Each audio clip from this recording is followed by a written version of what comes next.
Pandian store serial இன்றைக்கான எபிசோடில் கோமதி வந்து மீனாவை பிடிச்சி திட்டிகிட்டு இருப்பாங்க. அதுக்கப்புறம் கோமதி பாக்கியம் 2 பேருமே சண்டை போட்டுட்டு இருப்பாங்களா.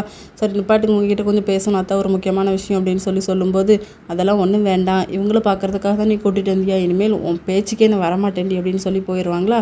இங்கே தங்கமயிலும் சொல்லுவாங்க, மீனா நீ எனக்கு வந்து இந்த வேலை எதுவும் பார்க்காதேன்னு அப்படின்னு சொல்லிட்டு அவங்க அம்மாவை கூட்டிகிட்டு போயிடுவாங்க. மீனாவுக்கு வந்து ஒரு மாதிரி ஆயிரும். அடுத்த சீனில் பாண்டியன் வந்து கடைக்கு போகிறேன்னு சொல்லி அவங்க மாமியார்கிட்ட சொல்லிக்கிட்டு இருப்பாங்களா.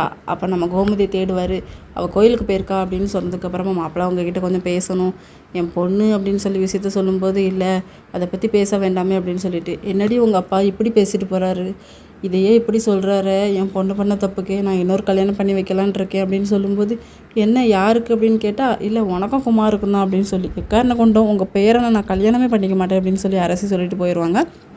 அடுத்த சீனில் மீனா வந்து வீட்டில் ரொம்ப டல்லாக இருப்பாங்களா. அப்போ செந்தில் வந்து என்னன்னு சொல்லி கேட்பாரு. அதெல்லாம் ஒன்றும் இல்லை, சமையல் வந்து பண்ணணும், எங்கள் அம்மா கிட்ட ரெசிபி கேட்கணும் அப்படின்னு சொல்லி. எப்போ வேணாலும் எங்கள் அம்மா கிட்ட தானே கேட்பேன், இப்போ என்ன உங்கள் அம்மா கிட்ட போய் கேட்குறேன் அப்படின்னு சொல்லும்போது, எப்போ பார்த்தாலும் அத்தையை டிஸ்டர்ப் பண்ணக்கூடாது, எங்கள் அம்மா கிட்ட கேட்குறேன் அப்படின்னு சொல்லிட்டு அவங்களும் ஃபோன் பண்ணி கேட்டு வத்த குழம்பு வச்சு கொடுத்துக்கிட்டு இருப்பாங்க.